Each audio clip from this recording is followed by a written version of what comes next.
അമിതാഭ് ബച്ചനൊപ്പമുള്ള ഒരനുഭവം ഓർത്തെടുക്കുകയാണ് നടി ശോഭന. വർഷങ്ങൾക്ക് മുമ്പ് അമിതാഭിനൊപ്പം ഒരു പാട്ട് രംഗത്തിൽ അഭിനയിച്ചതിനെ പറ്റിയാണ് ശോഭന പറഞ്ഞത്. തനിക്ക് വസ്ത്രം മാറാനായി സൗകര്യമില്ലായിരുന്നുവെന്നും അമിതാഭ് ബച്ചൻ ഇടപെട്ടാണ് അന്ന് സൗകര്യമൊരുക്കിയതെന്നും ശോഭന പറഞ്ഞു. ഇൻസ്റ്റഗ്രാമിലെ ഒരു Q&A സെഗ്മെന്റിലാണ് അമിതാഭ് ബച്ചനൊപ്പമുള്ള ഒരു പഴയ അനുഭവം ശോഭന വിവരിച്ചത്. വർഷങ്ങൾക്ക് മുമ്പ് അഹമ്മദാബാദിൽ ബച്ചൻ സാറിനൊപ്പം ഒരു സോങ് ഷൂട്ടിലായിരുന്നു ഞാൻ. ആ പാട്ട് രംഗത്തിൽ എനിക്ക് ധാരാളം തവണ വസ്ത്രം മാറേണ്ടതായിട്ടുണ്ടായിരുന്നു.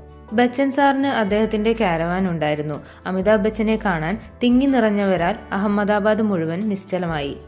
എനിക്ക് ധാരാളം കോസ്റ്റ്യൂം ചേഞ്ച് ഉണ്ടായതിനാൽ എന്റെ കാരവാൻ എവിടെയെന്ന് ഞാൻ ചോദിച്ചു. അപ്പോൾ സെറ്റിലുള്ള ഒരാൾ പറഞ്ഞത്, അവർ കേരളത്തിൽ നിന്ന് വന്നവരാണ്, നന്നായി അഡ്ജസ്റ്റ് ചെയ്യും, ഒരു മരത്തിന് പിന്നിൽ നിന്ന് വസ്ത്രം മാറാൻ കഴിയും എന്നാണ്. വാക്കി ടോക്കിയിൽ ഇത് കേട്ട ബച്ചൻ സാർ ഉടനെ പുറത്തിറങ്ങി. ആരാണ് അങ്ങനെ പറഞ്ഞത് എന്ന് ഉറക്കെ ചോദിച്ചു. എന്നിട്ട് എന്നെ അദ്ദേഹത്തിന്റെ കാരവാനിലേക്ക് ക്ഷണിച്ചു. അദ്ദേഹം പുറത്തേക്കിറങ്ങി നിന്നു. അന്നും ഇന്നും അദ്ദേഹം ഏറെ പാരമ്പര്യവും സംസ്കാരവും കാത്തുസൂക്ഷിക്കുന്നു. അദ്ദേഹത്തിന് പ്രോസ്തെറ്റിക് മേക്കപ്പ് ഉണ്ടായിട്ടും ആരെങ്കിലും അദ്ദേഹത്തെ കാണാൻ വരുമ്പോഴെല്ലാം അദ്ദേഹം എഴുന്നേറ്റ് അഭിവാദ്യം ചെയ്യുമായിരുന്നു എന്ന് ശോഭന പറയുന്നു.